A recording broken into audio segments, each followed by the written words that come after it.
that the intentionality of it, I think, is where we really the experience. And like you said, you're not some, you know, token. This is a Yeah.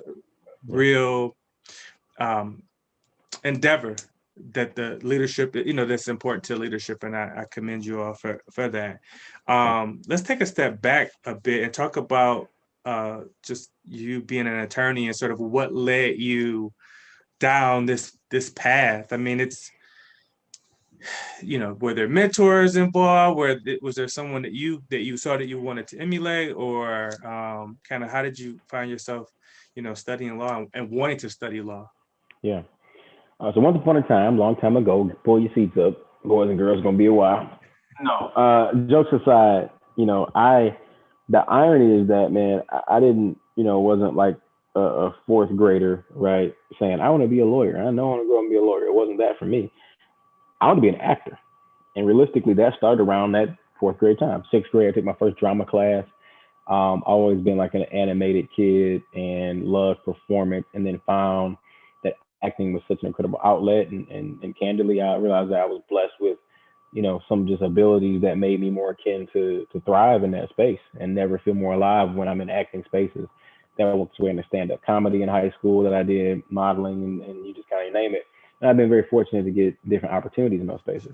Doing my first quote TV live gig, and I was in a music video by Obi Trice. It was in Eminem's crew back in the day, like my first thing I did. So if you Google Obi Trice "Don't Come Down," you might see a guy you recognize. I Um, like that song a lot too. yeah, it's a good song. Yeah. Filmed at his childhood home off of Schoolcraft, man. So it's really dope. And Eminem is really short in real life. In case anybody wonders, like, as you think he is, like he literally he's like a little dude. But so you think about the fire he's spitting from that frame is it just even speaks more to his legacy. Yeah. But that aside, man, like I thought I wanted to be an actor. That was my dream. I wanted to be on Nickelodeon.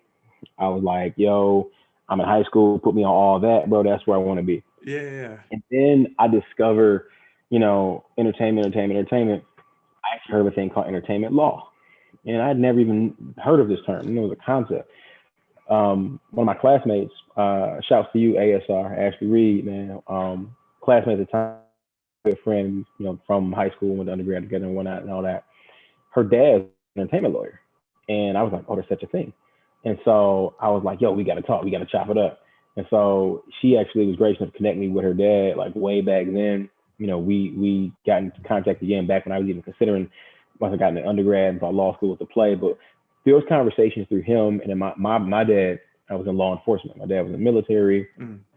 did work as a federal investigator, had his own private investigation firm. So I always had an eye for law enforcement. I thought, man, maybe I'll go FBI or something like that and just, then maybe law school. But like, and I realized I didn't want to get shot in real life, right? I was like, I can play getting shot real Yeah. good, right? Splash the blood pack, get up, Yeah. right? And I'm cool. Yeah. And I'm like, oh, they got me, fam. Like, cut, cool. I go back to my trailer. So Right. I like that concept more. And I realized that, entertainment law, what better way to touch the industry? So a lot of that was my focus, what touched the industry. And I was fortunate to learn, if you will. I mean, maybe it does something, I think, to your risk tolerance.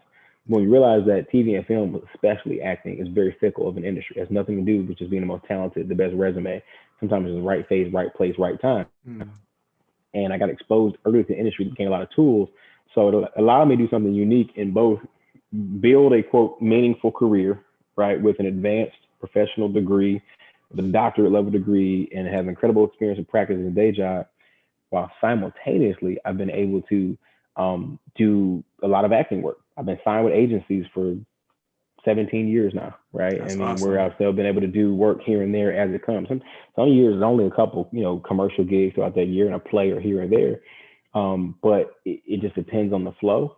And so, slowly but surely that opened my eyes to law. And then as I got into law preparation, so from undergrad pre-law courses and majors, and then getting into law itself, that fervor and excitement for it just grew more. I mean, law lawyers say, oh, I knew I wanted to argue my whole life or something like that. It wasn't that.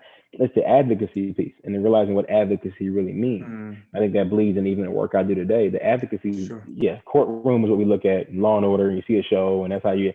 But advocacy comes in so many different forms. Sometimes it's advocacy in the boardroom, Hmm. advocacy in that meeting, advocacy when you're among a group of peers or friends, right?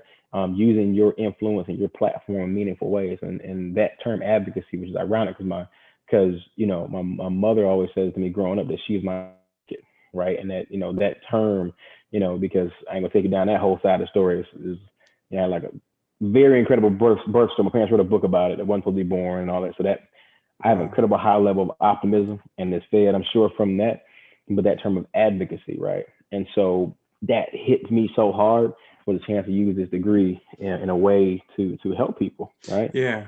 So yeah, and then fast forward, man, and all the career stuff I shared before, here we are. Wow. Wow. And yeah,